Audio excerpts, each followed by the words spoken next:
तो आज हमारे पास है पवन यदुवंशी का उपन्यास दो गर्लफ्रेंड्स। हाँ बिल्कुल। और इसकी शुरुआत ही एक बहुत ही चौंकाने वाले सीन से होती है। हाँ बिल्कुल। एक नौजवान है रोशन, वो अदालत के कटघरे में खड़ा है। पर वो किसी और का नहीं, खुद का मुजरिम है। सोचिए जरा, वो जज से खुद के लिए सजा की मांग कर रहा है। ये तो बहुत ही अजीब बात है। मतलब कौन करता है ऐसा? लोग तो सजा से बचते हैं, भागते हैं, पर यहाँ एक लड़का है जो जानबूझकर अदालत आया है ताकि उसे सजा मिले। हाँ। और जब जज साहब उसे वजह पूछते तो वो कहता है, मैंने अपनी जिंदगी में जो गलतियां की हैं मैं उन्हें सबके सामने कबूल करना चाहता हूँ। और बस यहीं से कहानी एक लंबे फ्लैशबैक में चली जाती है। बिल्कुल। और हम पहुंच जाते हैं सीधे एक स्कूल के क्लासरूम में। तो आज हम इसी फ्लैशबैक की परतों को जरा खोलकर देखेंगे और समझने की कोशिश करेंगे कि रोशन की जिंदगी में ऐसा क्या हुआ जो उसे इस कटघरे तक ले आया। स्कूल के दिनों में मैथ्स की क्लास है और टीचर के आने से पहले क्लास में एक अजीब सी दहशत का माहौल है। होमवर्क वाला डर। हाँ, होमवर्क वाला डर। और कई बच्चों ने होमवर्क नहीं किया है, पर इनमें एक नाम ऐसा है जिसकी उम्मीद किसी को नहीं थी। अर्चना। क्लास की टॉपर अर्चना। वो बुरी तरह घबराई हुई है और रोशन से उसकी नोटबुक मांग रही है। और यहीं पर देखिए किरदारों का परिचय कितने दिलचस्प तरीके से होता है। एक तरफ रोशन है जो खुद कहता है कि गणित उसके लिए हिमालय चढ़ने जैसा मुश्किल काम है। बिल्कुल। और दूसरी तरफ अर्चना जो हमेशा फर्स्ट आती है, लेकिन आज डर से उसका बदन ऐसे कांप रहा है जैसे बिजली का झटका लग गया हो। और इन दोनों के बीच है राबिया, अर्चना की सबसे अच्छी दोस्त, जो उसे शांत करने की कोशिश कर रही है।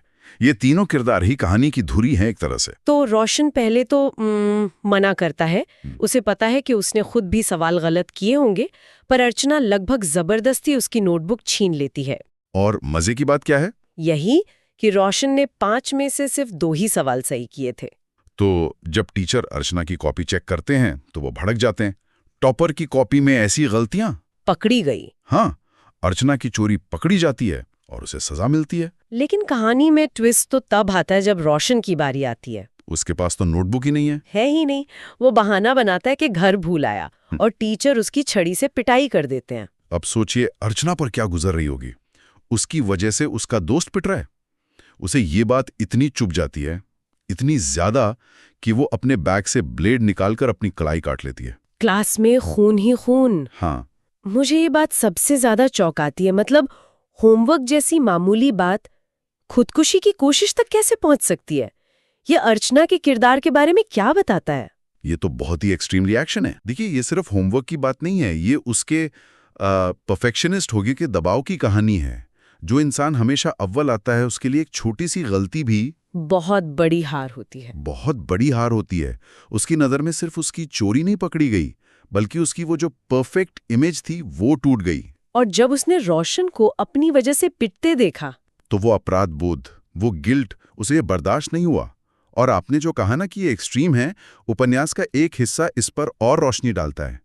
जब रोशन बाद में उसका बैग चेक करता है तो उसे एक नहीं, ब्लेड का पूरा पैकेट मिलता है। ओहो, इसका मतलब ये कोई पल भर के गुस्से में उठाया गया कदम नहीं था। नहीं, ये बताता है कि वो शायद पहले से ही किसी गहरे मानसिक तनाव से गुजर रही थी। ये छोटी सी डिटेल तो किरदार को एक बिल्कुल ही अलग गहराई दे देती है। बिल्कुल, ये हमें बताता है कि अर्चना की दुनिया बाहर से जितनी शांत दिखती है, अंदर से उतनी ही उथल-पुथल भरी है।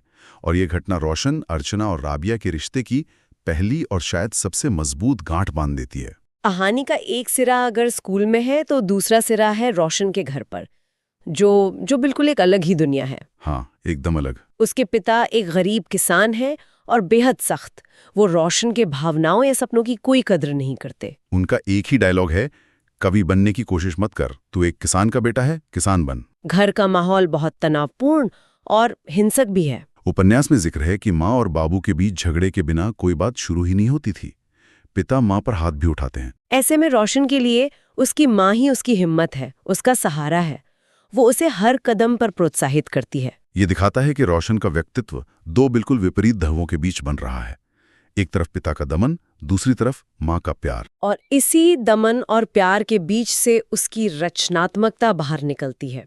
स्कूल में मदर्स डे का कार्यक्रम है और रोशन अपनी माँ पर एक कविता लिखता है। हाँ। जब वो घर पर अपनी माँ को सुनाता है तो उस दिन भी घर में झगड़ा हो चुका होता है।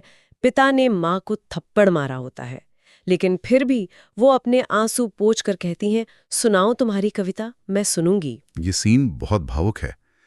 ये पल सिर्फ रोशन के आत्मविश्वास के लिए जरूरी नहीं था, ये उसके वजूद की लड़ाई में एक मील का पत्थर था। सही बात है। एक ऐसे घर में जहां उसके सपनों को कवि बनने की कोशिश कहकर कुचला जाता है, स्कूल में मिली ये पहचान उसके अंदर के कलाकार को जिंदा रहने की वजह देती है। और क्लास में वही टीचर। हाँ, वही टीचर जो उसे अपनी छड़ी दुखरन से मारते थे, उसकी कविता सुनकर हैरान रह जाते हैं और पूरी क्लास के सामने उसकी तारीफ करते हैं। ये रोशन के लिए बाहरी दुनिया की पहली मान्यता थी। ये दिखाता है कि बाहरी मान्यता किसी की आंतरिक दुनिया को कैसे बचा सकती है। बिल्कुल। और शायद इसी नए आत्मविश्वास की वजह से वो राबिया के साथ अपने रिश्ते को एक नए नजरिए से देख पाया, खासकर उस दौर में जब अर्चना उनकी जिंदगी से कुछ वक्त के लिए दूर थीं, अस्पताल में। हाँ, अर्चना की गैर मौजूदगी में रोशन और राबिया को एक दूसरे को समझने का मौका मिलता है। एक बहुत ही प्यारा सीन है। टिफिन वाला। हाँ, टिफिन वाला। रोशन घर से टिफिन नहीं लाता है क्योंकि झगड़े की वजह से खाना नहीं बना था। राबिया अपना टिफिन उसके साथ शेयर करती है। और वो कीमा लाई होती है।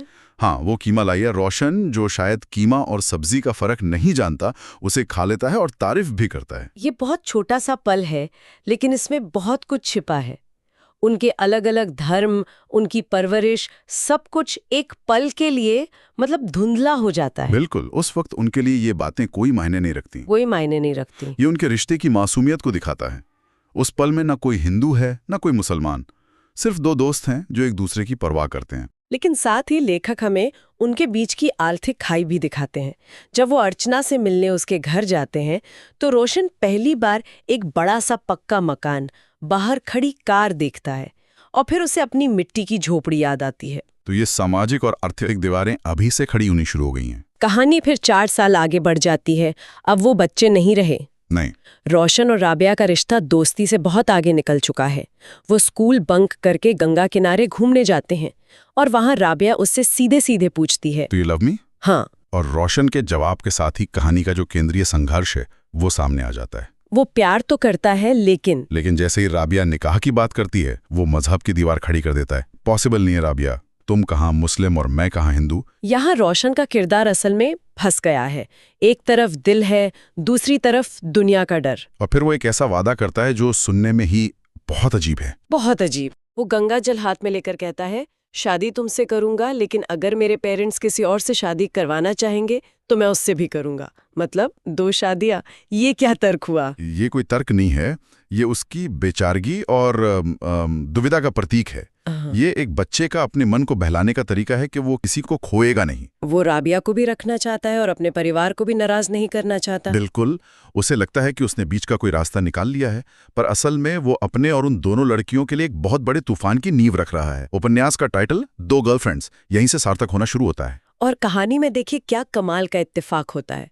जिस वक्त रोशन गंगा किनारे ये अजीबोगरीब वादा कर रहा है, ठीक उसी वक्त 4 साल बाद अर्चना और उसके माता पिता उसके घर पहुंच जाते हैं। ये कहानी का एक बहुत बड़ा टर्निंग पॉइंट है। वो लोग एक प्रस्ताव लेकर आए हैं। प्रस्ताव ये कि अर्चना की दिमागी हालत ठीक नहीं है और वो चाहते हैं कि रोशन उनके साथ उनके घर पे रहकर पढ़ाई करे और अर्चना की देखभाल भी करे। एक गरीब किसान के बेटे के लिए ये एक सुनहरा मौका है।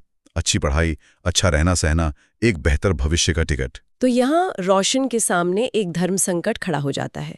एक तरफ उसका प्यार राबिया और दूसरी तरफ उसका भविष्य और अर्चना के प्रति एक जिम्मेदारी का एहसास। और फैसला उसकी माँ करती है। वो अपने बेटे के भविष्य के लिए उसे खुद से दूर भेजने का पत्थर जैसा फैसला लेती है। उनकी आंखों में आंसू है, लेकिन वो जानती हैं कि जो जिंदगी वो अपने बेटे को नहीं दे सकती, वो मौका उसे यहाँ मिल रहा है। और इस तरह रोशन अर्चना के घर रहने चला जाता है। तो यहाँ कहानी एक क्लासिक लव ट्रायंगल का रूप ले लेती है। पर दिलचस्प बात यह है कि ये किरदारों की मर्जी से नहीं, बल्कि हालात की मजबूरी से बना ट्रायंगल है। सही पकड़ा आपने। इसमें कोई विलन नहीं है, सिर्फ 3 लोग हैं जो अपने अपने हालात से जूझ रहे हैं। बिल्कुल, ये कोई टिपिकल बॉलीवुड लव ट्रायंगल नहीं है। यहाँ एक लड़की अर्चना है जिसे सहारे की जरूरत है, एक लड़की राबिया है जो अपने प्यार को खो रही है, और एक लड़का रोशन जो इन दोनों के बीच फंस गया है। हाँ, अब रोशन अर्चना के घर पर है और कहानी एक और चौंकाने वाला मोड़ लेती है। एक रात राबिया चुपके से उससे मिलने उसके कमरे में आ जाती है। और उस रात उन दोनों के बीच शारीरिक संबंध बनते हैं।